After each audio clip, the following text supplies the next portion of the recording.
Hey everyone, welcome back to Space Engineers. Adam here. I am continuing to dismantle the crash ship here, mostly getting steel plates and the like. As I stated in the last video, I had some audio recording problems. I think I mentioned that in the last one. Those seem to have been resolved. It's interfered with a lot of stuff. I've been traveling a lot too. I just got back from Idaho, actually, where I was looking at some properties, trying to decide if it's the right time to buy or not. So I've been traveling quite a bit. Had a lot of stuff to do, but gonna get a couple of these knocked out today, episodes of Space Engineers. So just grinding the ship down. I've been using this docking port on this rover to transport stuff out of the small grinder ship, since the rover actually can handle quite a bit more. And I'm also going in by hand and trying to pick out important parts like motors and stuff like that. The ship continues to kind of slide down the hill, so I'm trying to be a little bit thoughtful in how I do this so that I would not want the thing flipping over. But I do need to get to the point where the reactor cores are exposed so that we can start getting some of the reactor components and stuff out, because I have a couple of projects back at the home base that I'm going to want to use those for. Now, I've been mainly cutting out the rover trips because it's just me driving. It takes, I don't know, I haven't really timed it, like maybe 20 or 30 minutes to drive over there. It's not a terrible drive. Maybe it's a little longer, maybe it's a little less. I usually just put on a podcast and kind of do it. You do have to be kind of careful, especially at night, just because there are cliffs and stuff. But I've got a pretty good route that I kind of know my way now, where I avoid any really bad obstacles. I do need to get the batteries going here, and I also need to adjust the suspension. Like the suspension's always tricky because the weight, obviously, on this rover has changed quite a lot, and wheels are still kind of funky every time I mess around with them. It's always kind of weird, but anyway, it's just a matter of this hill's kind of big here when we're starting from. You see the salvage platform. That's that little temporary platform that I never really finished. That just kind of acts as the a flat landing spot for a ship.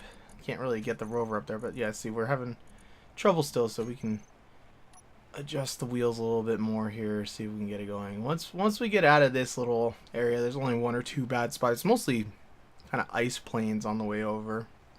I included a couple of clips of that, just so you get an idea of what the lay of the land is like. I mean, I've flown over it a bunch too, but it's a pretty decent drive. I kind of enjoy the rovers more than the ships in a way, just because it's a little bit different. And this thing has, like I said, a lot more cargo capacity. I think it's got like 3 times as much, maybe 4 times as much as that little ship does. So it makes it a lot easier to get a lot of stuff over. So this is over near my base. You see we're 3.8 kilometers away. There's this nice little ridge. Just kind of goes all the way. It's almost like a little highway. It's not so bad. Get a little bit dicey here. Be a little bit careful to not get at too much of an angle, but on these nice parts where there's the snow, it pretty much is like a road. So if I just stick to this, I don't have any crazy hills to go up at all to get to the base, which is very, very, very, very nice. It's just beautiful little highway. And here we are arriving at the base, such as it is. I've been having to manually unload, which is a huge pain, obviously. And I don't really have enough cargo capacity here anyway, so I think it's going to be time to expand our cargo processing. But for now, we'll just park the rover here so I can kind of... I like to park it where I can reach into the front here while I'm standing on that metal platform there. Makes it a little bit easier. Shutter down. It still has a tendency to kind of bounce around randomly and stuff. I don't think the solar panels are actually charging where it's parked right now. That could be a problem, but... doesn't matter for the moment. Just need to start unloading. Get this thing sorted. Alright, so I decided to put in this little docking port here. Like I was talking about, we needed a little bit better of a cargo capacity. So I think it's more or less at the right level. These don't have to be perfectly aligned. I think the force is turned down fairly low too, so I'm gonna like rip everything apart. But just try to get nudged in here so that we can not have to manually transport all this crap off. If I put in another cargo container too, the rover really takes a minute to start going forward again when you start going backwards fast. Like I said, it's pretty heavy at the moment, so I'm going to be making some future modifications, I think, to this rover as well to make it work a little bit better, but I'll figure that out in the future. And is it good? No, good enough. Awesome. And I think the base is trying to run off the batteries right now in here, so probably want to switch some stuff off. Yeah, I kind of like lift the front up, but that's fine. No worries.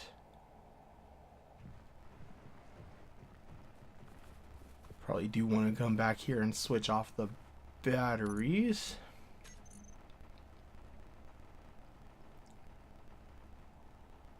Did not have a oh, the battery groups are all messed. I need to give everything sub names and stuff because it gets all crazy if you don't, but there we go. So transfer everything out, easy peasy. Should not be a big issue in the future going forward here. Alright, so this is all post commentary again, by the way. So I backed the rover up, we transferred the stuff out. I don't like to leave it docked just because things have a tendency to kind of glitch out and explode, so I just want to be on the safe side. But getting some more work done down in here. It takes a long time, but starting to get some arc furnaces and that sort of stuff up and running, but the battery bank continues to be constructed as well.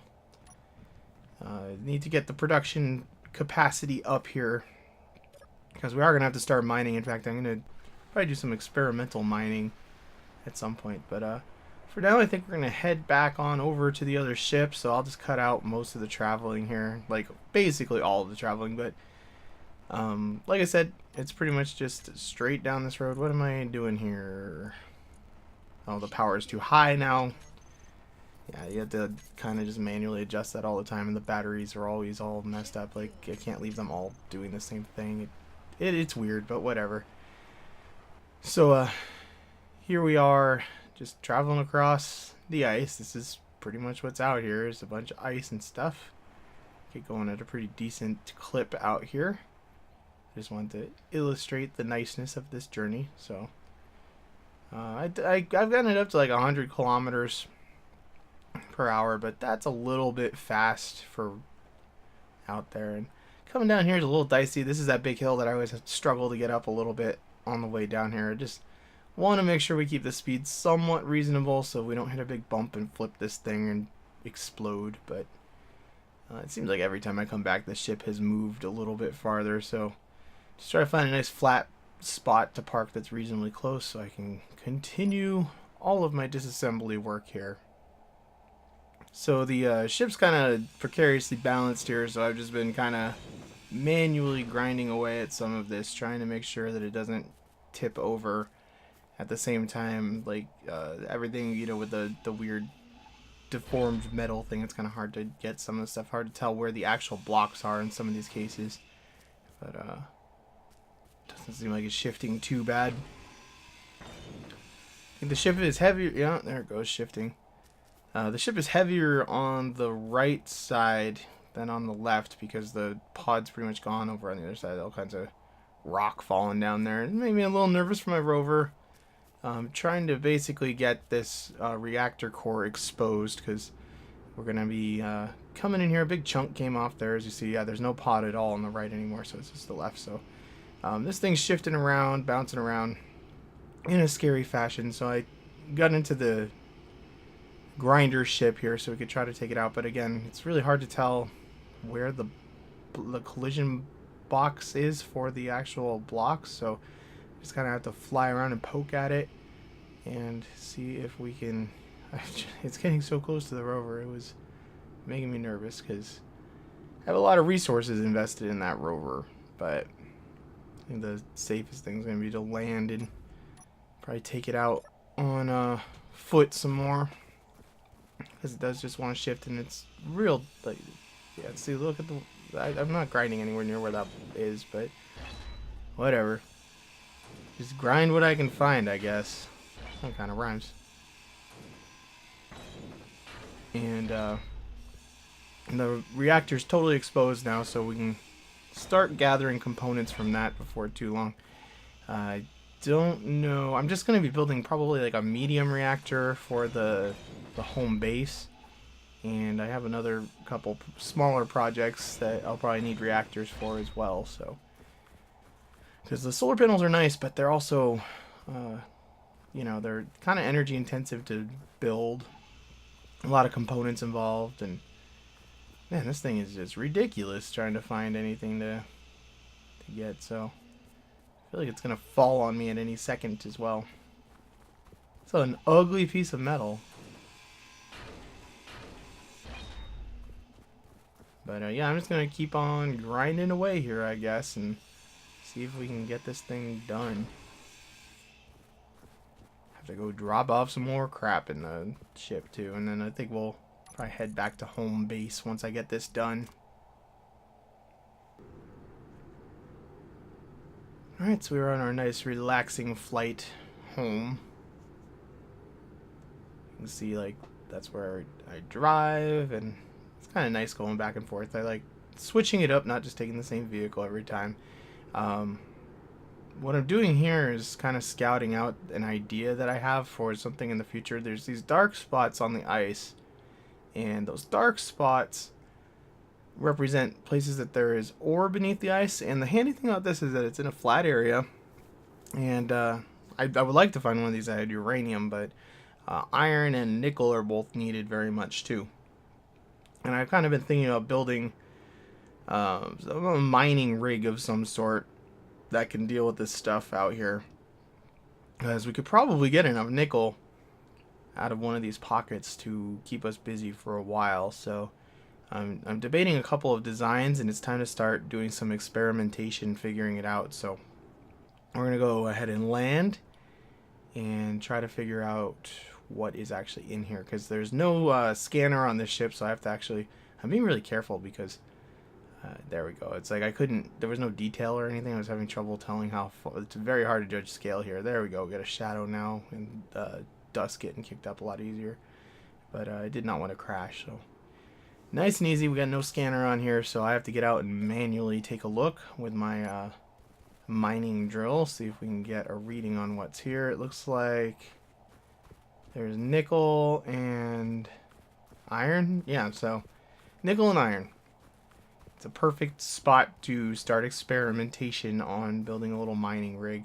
Now, I would like to make it portable at some point, but I think I'm just going to build it as a station to get started because there's a lot of complicated variables. So this is what I've kind of got started here. Just skip ahead a little bit. Basically, this is just a concept, you know, a way to test the concept. I'm going to probably add rotors and a bunch of drill heads so that I can take out a big area, but I just want to make sure that this even works before I get too far involved. I started building a reactor over there, so that means that I need to come back over to the crashed ship and salvage some reactor components and motors and stuff like that, because we need, I think, some motors for the drill and some reactor components. So see if we can get in here and sneak some parts away from our wreck. And it's pretty much after this reactor comes out and a few of those thrusters, there's really not much but steel plate and some interior blocks left here. So I'm going to salvage it down to the last block, but it's getting to be less and less stuff. So, and there's some concern that I have for weight, because as far as I remember, reactor components are kind of heavy, and trying to make sure I don't overload, because overloading would be unfortunate. I'm also trying to do this in such a way that parts don't go flying off. Like, I don't want to lose one of those gyroscopes and have it go rolling on down the hill or something like that. And this is the large ship reactor thing, so it's got way more components than I need. But I'm just kind of nibbling away here, seeing how the weight does. I do need to keep this ship under 50,000 kilograms, so the you know, it loses its maneuverability pretty bad once it gets above like 51,000 or so. So I'm just trying to keep it down to a pretty reasonable level and get as much. Yeah, probably about time to stop there because we're at about 51,000 kilograms. So what ends up happening is that when you start trying to stop to land, it doesn't have enough thrust to fire to, like, I don't know if it's enough energy or what, but it just stops being able to thrust well enough, and you hit kind of hard. So try to keep it down to that. I dropped off some stuff back at the home base, and I only brought the stuff over that I needed because didn't want to be carrying a bunch of steel plates that I didn't need with me. And we need to put a cargo container and get the drill finished and get this reactor finished. I believe I brought some uranium with me as well, so we have everything needed for that. It would probably do me well to put some lights on this little station thing that we got started over here. So we got motors, we got computers, should be everything I need, and we can run a little test. Now the thing that I need to figure out is I've seen people who've made little like waste disposal systems. I need to figure something like that out, because obviously there's gonna be a lot of rock and stuff coming off. I mean, the ice I guess I could use because ice is useful, so I could build you know, I could get oxygen tanks and hydrogen stuff going down here. That would probably not be a bad idea. And like I said, this is just a small scale experiment with kind of the minimal number of parts that are needed to make it actually function. So when I'm a little more confident in my design, we're going to scale this up, put a big drill head on a rotor so that it can basically carve out a circle, and have it on a couple of pistons. I don't know how many exactly. I'm not sure how far down this reserve actually even is, so that's something to keep in mind too. But I'm sure it'll take at least a couple of pistons to lower this drill head down and harvest stuff for us. I'll probably put in a nifty little command center here. Like I said, I would kind of like to make this mobile, but pistons and mobile things, I don't know if they work out any better now in the more recent updates, if they've done any work to that. But the time I was recording this, the pistons and the and moving stuff is just not a good combination. So I want it to be on the safe side, and if I get a blueprint going for this, it probably won't be too bad to just build a couple of these.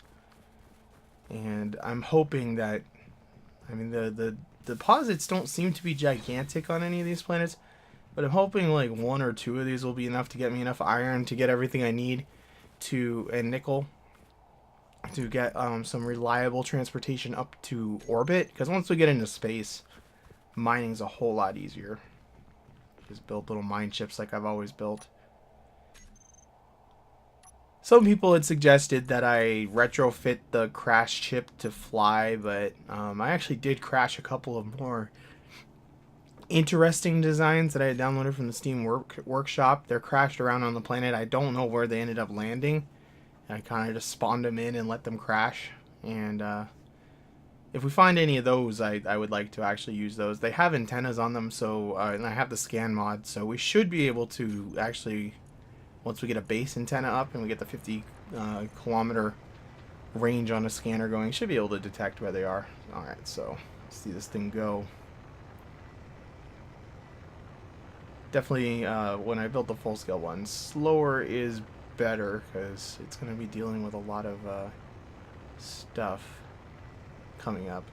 I don't want to overwhelm the conveyors, and I don't want to shake the thing apart and everything. Let's see what we're actually getting out of this.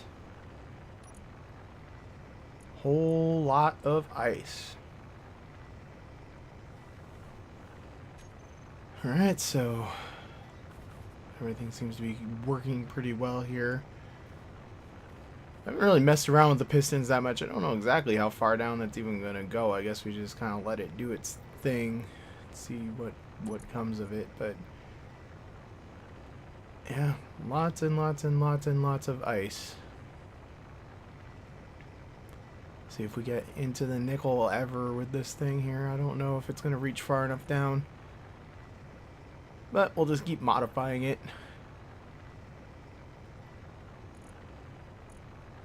And that container is pretty much full. Yeah, we're definitely going to need to get some At least we'll have as much hydrogen production as we could ever want here, pretty much. That's a good thing. Has the piston fully extended? I guess it has.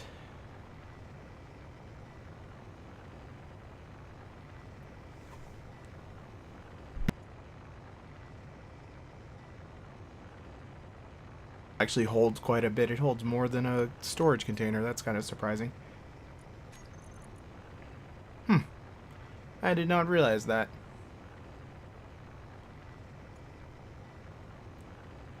Oh, well, we hit stone.